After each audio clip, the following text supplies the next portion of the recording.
Now we are starting with the chapter assessment and audit in GST. Assessment and audit. Okay, this chapter is divided into two parts. First one is assessment, second one is audit. Assessment is contained in section number 59 to section number 64 and audit is in section number 65 and section number 66. ठीक है. Assessment मतलब क्या? Determination of tax liability. कोई भी person अपना tax liability सबसे पहले खुद डिटरमाइन करता है. उसके बाद अगर गवर्नमेंट को डाउट आता है तो वो खुद भी डिटरमाइन कर सकता है. कैसे? by issuing show cause notice under section 73 or 74. Okay, by following various modes of assessment such as best judgment and so on. Okay, so सबसे पहले assessment कौन करेगा? खुद. That is called as self assessment, section number 59. Okay, so every registered person shall self assess the taxes payable under this act and furnish the return under section 39. आप 3B file करो, अपना liability खुद assess करो and वो पे कर दो. बस इतना लिखा है सेक्शन नंबर 59 में. अब हम बात कर रहे थे ऑफिसर्स के हायरार्की की. Okay, what is the hierarchy of officers?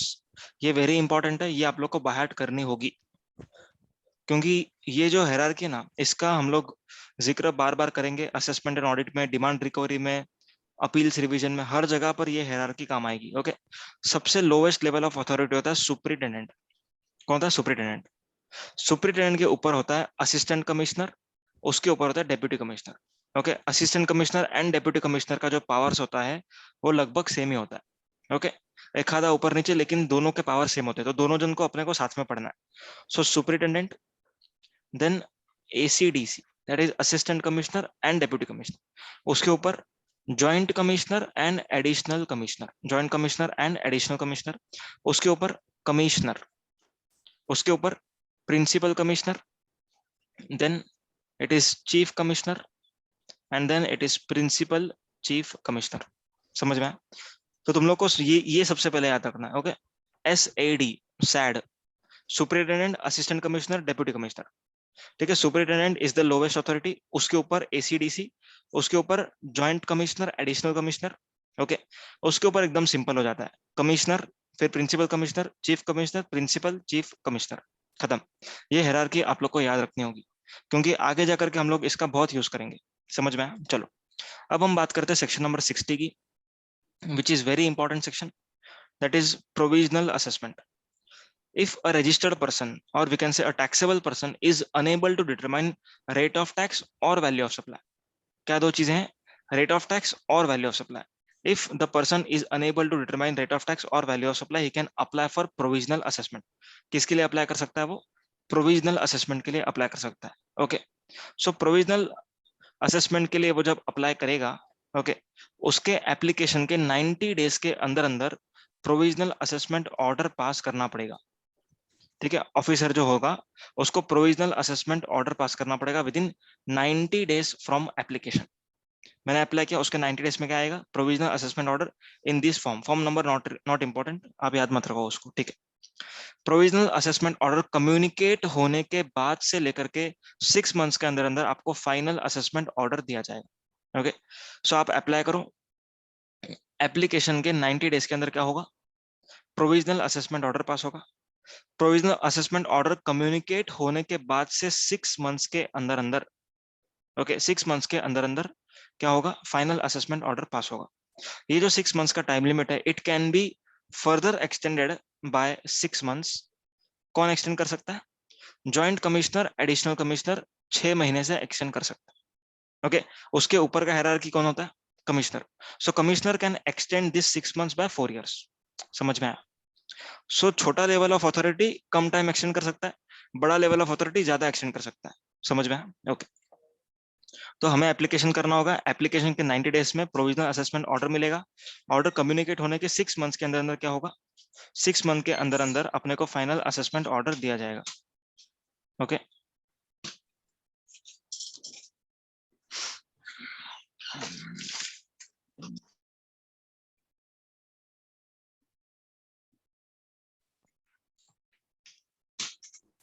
Okay, अब यहाँ पर अपन एक डिस्कशन करते हैं इंटरेस्ट का. वेरी इंपॉर्टेंट डिस्कशन, एग्जाम में क्वेश्चन आ चुका है. अगर प्रोविजनली गवर्नमेंट ने हमको कहा प्रोविजनल असेसमेंट ऑर्डर में कि आप 100 रुपीज का लायबिलिटी पे कर दो, ओके, हमने पे कर दिया, लेकिन फाइनल असेसमेंट ऑर्डर कहता है कि नहीं 120 पे करना चाहिए था. तो यहाँ पर जो 20 रुपीज अपने को एक्स्ट्रा पे करना है उसके ऊपर इंटरेस्ट चार्ज किया जाएगा। कब से कब तक करेंगे एंड कौन से रेट ऑफ इंटरेस्ट पर करेंगे? आंसर इज 18% पर करेंगे। कब से कब तक करेंगे? जब भी अपन ने वो सप्लाई किया था उस सप्लाई का जो पेमेंट ऑफ टैक्स का ड्यू डेट था उधर से लेकर के कब तक, जब भी हम लोग पेमेंट कर रहे हैं तब तक, first day after due date of payment of such tax in respect of set supply, उधर से लेकर के जब भी हम लोग टैक्स पेमेंट कर रहे हैं आफ्टर फाइनल असेसमेंट ऑर्डर तब तक इंटरेस्ट लगेगा। समझा? At the rate of 18%। और अगर उल्टा केस हुआ तो, उल्टा केस मतलब प्रोविजनल असेसमेंट ऑर्डर में उसने बोला 100 पे करो, हमने 100 पे कर दिया। फाइनल असेसमेंट ऑर्डर में वो बोलता है 70 ही आपका लायबिलिटी था, तो यहाँ पर 30 रुपीज के लिए हमको रिफंड एप्लीकेशन करना पड़ेगा, ऐसे ही नहीं मिलेगा। We have to apply for refund. हम रिफंड के लिए अप्लाई करेंगे। ओके, हमारे रिफंड एप्लीकेशन से 60 डेज में नहीं मिला तो इंटरेस्ट मिलेगा 61st डे से लेकर के जब तक हमको रिफंड मिलता है तब तक, not from final assessment order. Very important point, final assessment order से लेकर के रिफंड जब तक नहीं मिलता तब तक इंटरेस्ट नहीं मिलेगा। अपने एप्लीकेशन से 60 दिन में नहीं मिला तो 61st डे से लेकर के जब भी हमको अमाउंट मिलेगा रिफंड का तब तक का इंटरेस्ट दिया जाएगा। समझा? मतलब इन सिंपल वर्ड 60 दिन में अगर पैसा आया तो नो रिफंड। डन। कौन से रेट ऑफ इंटरेस्ट पर आएगा? 6% पर एनम। ओके, गवर्नमेंट को जब लेना है तब 18%, गवर्नमेंट को जब देना है तब 6%। ओके, अब जब प्रोविजनल असेसमेंट ऑर्डर आपका पास हो चुका है तो आपसे एक बॉन्ड साइन कराया जाएगा। आपको कहा जाएगा कि जो फाइनल असेसमेंट ऑर्डर में अमाउंट आएगा आप लोग वो पे करोगे, उसका एक बॉन्ड साइन करके दो। अलॉन्ग विद दैट आप सिक्योरिटी फर्निश करो in the form of bank guarantee. समझ में आया? एंड यहाँ पर मैं एक पॉइंट रिफंड से कनेक्ट करूंगा। अगर आपका फाइनल असेसमेंट ऑर्डर पास हुआ है तो फाइनल असेसमेंट ऑर्डर के बाद रिफंड के लिए अप्लाई करने का टाइम लिमिट कितना है? 2 years from relevant date. What is the relevant date? Relevant date is nothing but finalisation of provisional assessment. उधर से 2 साल में अप्लाई करो। आपके एप्लीकेशन के 60 दिन में पैसा आएगा, नहीं आया तो इंटरेस्ट मिलेगा from 61st day till the date of grant of refund. And अगर फाइनल असेसमेंट ऑर्डर आपको ठीक नहीं लगता आप उसके अगेंस्ट अपील फाइल कर सकते हो। समझ में आया? So here we complete with section number 60। Coming to section number 61। 61 is scrutiny of returns. क्या है ये? Scrutiny of returns. अगर आपने रिटर्न्स फर्निश किया है उस रिटर्न्स में कोई डिस्क्रिपेंसी है देन इन दैट केस क्या होगा? ऑफिसर आपको एक नोटिस भेजेगा कि भाई ये जो डिस्क्रिपेंसी है वो क्यों है, आप बताओ। ओके, डिस्क्रिपेंसी को हाईलाइट करो। जैसे 3B में आपने सेल दिखाया 100, 1 में सेल दिखाया 120, तो यहाँ पर डिस्क्रिपेंसी है, तो officer can issue notice under section 61। Okay, red with rule number 99। उस नोटिस का रिप्लाई आपको 30 डेज के अंदर अंदर करना होगा। अगर आपका रिप्लाई सेटिस्फैक्ट्री तो प्रोसीडिंग ड्रॉप हो जाएगा, रिप्लाई सेटिस्फैक्ट्री नहीं है तो आपके अगेंस्ट जो असेसमेंट ऑर्डर होता है वो पास कर देगा सेक्शन नंबर 73 में और 74 में। समझ में आया? Coming to next section number 62, non filers. Okay, assessment of non filers. अगर आपने सेक्शन 39 का रिटर्न फाइल नहीं किया या फिर फाइनल रिटर्न फाइल नहीं किया, इन दोनों केसेस में क्या हो सकता है? आपका असेसमेंट हो सकता है under section 62, that is non filers. Okay, अब डायरेक्टली क्या असेसमेंट ऑर्डर पास हो जाएगा? नहीं। गवर्नमेंट हमेशा स्टार्टिंग क्या करता है? शो कॉज नोटिस से। ओके, मैं वर्ड ओपन कर लेता हूं अपना नोट पैड, नहीं, one note. Government always begins any assessment procedures bye issuing show cause notice. Okay, show cause notice से ही स्टार्ट होगा हर एक चीज।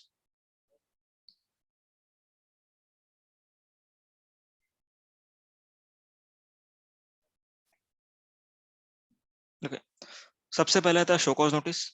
जीएसटी में शो कॉज नोटिस के पहले भी एक कुछ इंटीमेशन नाम का दिया हुआ है, वो अपन डिमांड रिकवरी में देखेंगे, पर जनरली पहले शो कॉज नोटिस होगा, उसके बाद हम रिप्लाई फर्निश करते हैं, उसके बाद असेसमेंट ऑर्डर पास होता है। समझ में? ऐसे डायरेक्टली असेसमेंट ऑर्डर पास नहीं होता। ओके, सो पहले शो कॉज नोटिस। अब सेक्शन नंबर 62 की हम बात कर रहे हैं। Section number 62 that is assessment of non filers. इसमें शो कॉज नोटिस किस फॉर्म में दिया जाता है? अंडर सेक्शन 46, जो रिटर्न्स में हमने पेंडिंग छोड़ा था। सेक्शन 46 का आपको नोटिस दिया जाएगा। ओके, सेक्शन 46 का नोटिस कितने टाइम में आएगा? रिटर्न फाइलिंग का जो ड्यू डेट होगा उसके अगले 5 दिन के अंदर अंदर आप लोग को सेक्शन 46 का नोटिस आएगा। सेक्शन 46 के नोटिस में लिखा रहेगा अगले 15 दिन में आप लोग क्या करना? वैलिड रिटर्न फाइल करना। अगर वैलिड रिटर्न फाइल करोगे तो क्या करेंगे हम लोग? प्रोसीडिंग्स को हम लोग मतलब ड्रॉप ऑफ कर देंगे। ओके, और अगर आपने 15 दिन में रिटर्न फाइल नहीं किया, you didn't file return within 15 days, then क्या करेंगे हम लोग? सेक्शन नंबर 62 में best judgement assessment order pass करेंगे। क्या करेंगे? बेस्ट जजमेंट असेसमेंट ऑर्डर, समझा? और best judgement assessment order pass करने के बाद 30 डेज के अंदर अंदर आप लोग वैलिड रिटर्न फाइल कर देते हो, तो हम लोग ये बेस्ट जजमेंट असेसमेंट ऑर्डर को वापस से ले लेंगे, दैट इज हम लोग विदड्रॉ कर लेंगे। समझा? Very simple. वापस से एक बार रिपीट कर रहा हूँ। सबसे पहले आप लोग को क्या होगा, सेक्शन नंबर 46 का नोटिस आएगा। उस नोटिस में लिखा रहेगा कि आपको अगले 15 दिन में रिटर्न फाइल करना है। अगर आपने कर दिया तो प्रोसीडिंग्स वहीं पर ड्रॉप ऑफ की जाएंगी। अगर नहीं किया तो क्या होगा, सेक्शन नंबर 62 का आपको असेसमेंट किया जाएगा। ठीक है, आपके अगेंस्ट असेसमेंट किया जाएगा, अंडर सेक्शन 62 ऑर्डर पास किया जाएगा। That would be best judgement assessment order. और ऑर्डर पास होने के अगले 30 दिन के अंदर अंदर आप अगर रिटर्न फाइल कर लेते हो, देन इन दैट केस जो ऑर्डर पास हुआ है वो भी विड्रॉ कर लेंगे। तो यहाँ पर दो चांस मिला, एक सेक्शन 46 के नोटिस के बाद, दूसरा बेस्ट जजमेंट असेसमेंट ऑर्डर के बाद। Is that very clear? Okay, आगे बढ़ते हैं। अब ये जो बेस्ट जजमेंट असेसमेंट ऑर्डर है वो कितने टाइम में पास होना चाहिए? Answer is 5 years from the due date of annual return to which such tax relates. Okay, जो भी टैक्स का पेमेंट आपका करना है 17-18 का है तो उधर से 5 साल, 18-19 का है तो उधर से 5 साल, that is due date of annual return से 5 साल। समझ में आया? Done, that's it with section number 62। Coming to section number 63, assessment of unregistered person. जो लोग जो लोगों का टर्नओवर 20 लाख के ऊपर है या 10 लाख के ऊपर है, 40 लाख के ऊपर है, फिर भी अगर वो लोग रजिस्ट्रेशन नहीं लेते तो उनका असेसमेंट किया जाएगा अंडर सेक्शन 63। या फिर जो लोगों का रजिस्ट्रेशन गवर्नमेंट ने कैंसिल कर दिया, ओके, क्या किया, कैंसिल कर दिया, जो लोगों का रजिस्ट्रेशन कैंसिल किया जाता है उसका जो असेसमेंट है वो सेक्शन नंबर 63 के अंडर किया जाता है। इसीलिए गवर्नमेंट चाहता है कि आपका नंबर कैंसिल हो जाए, ताकि गवर्नमेंट को सेक्शन नंबर 63 में असेसमेंट करने का मौका मिले। समझ में? सो सेक्शन नंबर 63 में आपको एक पहले तो बेसिक नोटिस दिया जाता है, उसके बाद आपको रिप्लाई करने बोलते हैं वो लोग अगले 15 दिन में। अगर आपने रिप्लाई फाइल किया तो ठीक है, अगर रिप्लाई फाइल नहीं किया देन इन दैट केस क्या होगा, best judgement assessment order pass किया जाएगा under section 63। Is that very clear? Okay, best judgement assessment order कितने टाइम में पास करना है? Within 5 years from the due date to furnish annual return, okay, to which such default relates. समझा? Opportunity of being heard देना होता है वगैरह वगैरह। Okay, next coming to section number 64, that is summary assessment. अब summary assessment क्या होता है?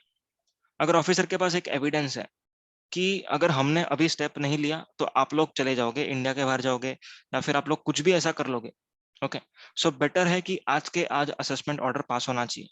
सो समरी असेसमेंट क्यों करते हैं? To protect the interest of revenue, okay, and ये करने के पहले आपको एडिशनल कमिश्नर और जॉइंट कमिश्नर का परमिशन लेना होता है। समझा? सिर्फ रीजन टू बिलीव से काम नहीं चलेगा, आपके पास एविडेंस होना चाहिए। ओके, और आपने अगर समरी असेसमेंट ऑर्डर पास कर दिया, उसके बाद अगर टैक्सेबल पर्सन एप्लीकेशन करता है कि आपका असेसमेंट ऑर्डर गलत है, एरोनस है, तो यहाँ पर उनको विड्रॉ करना पड़ेगा, okay, with in 30 days. Okay, मतलब विड्रॉ करना पड़ेगा, पर टैक्सेबल पर्सन को अप्लाई कब तक करना है? समरी असेसमेंट ऑर्डर पास होने के 30 डेज के अंदर। सो फॉर एग्जाम्पल, आज है 25 अप्रैल, ओके, 25 अप्रैल को एक ऑर्डर पास हुआ, उसके अगले 30 दिन में मुझे अप्लाई करना है कि भाई आपका ऑर्डर एरोनस है। अगर आपका ऑर्डर एरोनस निकलता है तो फिर आप लोग को, दैट इज डिपार्टमेंट को, ये ऑर्डर को विड्रॉ करना पड़ेगा। समझा? और अगर ऑफिसर चाहे तो खुद से ही वो ओन मोशन पर विड्रॉ कर सकता है। So here we complete with section number 64। सो अपना असेसमेंट हो चुका है, अभी ऑडिट की बात करते हैं। ऑडिट ऑडिट का डेफिनेशन इनडायरेक्ट टैक्स के हिस्ट्री में पहली बार दिया गया। Audit means examination of records, returns and documents. Examination of records, returns and documents maintain by registered person. मतलब ऑडिट हमेशा सिर्फ और सिर्फ रजिस्टर्ड पर्सन का ही हो सकता है, अनरजिस्टर्ड पर्सनों का ऑडिट नहीं हो सकता, उन लोग का असेसमेंट किया जाएगा। Audit can not be happening of unregistered person. समझ में? ऑडिट किसका होगा? सिर्फ रजिस्टर्ड पर्सन का। रिकॉर्ड्स, रिटर्न्स एंड डॉक्यूमेंट्स का ऑडिट होगा, जो आपने मेंटेन करे हैं या फिर जो आपने फर्निश करे। क्यों ऑडिट किया जाता है? To verify the correctness of turnover declare. आपने जो टर्नओवर दिखाया वो सही है या नहीं, आपने जो टैक्सेस का पेमेंट किया वो सही किया या नहीं, रिफंड क्लेम किया वो बरोबर है या नहीं, या फिर आईटीसी आपने ज्यादा तो लिया नहीं, ज्यादा यूज तो नहीं किया। ओके, तो यहाँ पर ऑडिट्स पहले के टाइम पर 3 होती थी, दैट इज सीए में, ओके, या फिर टैक्स अथॉरिटी या फिर स्पेशल ऑडिट। मतलब तीनों ही हो सकता है, कोई उसमें वो नहीं है। लेकिन सीए का जो ऑडिट है वो गवर्नमेंट ने निकाल दिया है, अपन ने रिटर्न्स में डिस्कस किया हो। अभी 2 ऑडिट बचे हुए हैं, that is tax authority audit and special audit. Tax authority का जो ऑडिट होता है वो कमिश्नर कंडक्ट करवाता है, ओके। खुद करेगा या फिर अपने ऑफिसर्स को कहेगा। ऑडिट चालू करने के पहले 15 डेज का आपको नोटिस देना होगा। क्या देना होगा? 15 डेज का नोटिस कि हम लोग आने वाले हैं, आप लोग डेटा को रेडी रखना। ओके। ऑडिट कौन करता है? कमिश्नर या फिर जो कमिश्नर ने ऑथराइज किया है वो लोग। अब ऑडिट में अगर निकलता है कुछ पेएबल, तो यहाँ पर जो कमिश्नर है वो क्या करेगा? पहले फाइंडिंग्स देगा। क्या देगा? फाइंडिंग्स। फाइंडिंग्स में क्या लिखेगा? देखो ये हम लोग ने ऑब्जर्व किया, आप लोग पे करने को रेडी हो गया। अगर पे करने को रेडी हो तो हम आपको शो कॉज नोटिस नहीं देंगे।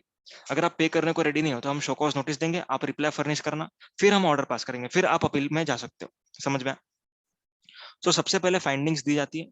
फाइंडिंग्स में अगर आप लोग एग्री करते हो तो ठीक है, एग्री नहीं कर रहे हो फाइंडिंग्स में, ओके, तो शो कॉज नोटिस दिया जाएगा, आप लोग रिप्लाई फर्निश करेंगे and then assessment order pass होगा। असेसमेंट ऑर्डर पास होने के बाद आप अपील फाइल कर सकते हो। Is that clear? ओके। अब ऑडिट खत्म कितने टाइम में करना है? Answer is 3 months. 3 months from commencement of audit.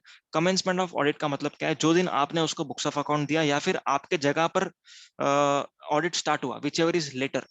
Okay, so date on which records were made available or actual institution of audit at the place of business, whichever is later. Okay, so इस time के अंदर अंदर 3 months के अंदर अंदर आपको audit खत्म करना होगा। Extension of 6 months is possible. समझ में आया? आपको फाइंडिंग्स कितने टाइम में देनी है? Within 30 days of conclusion of audit. Clear? So here we complete with section number 65, audit by tax authority. Now coming to special audit. Special audit क्यों होता है?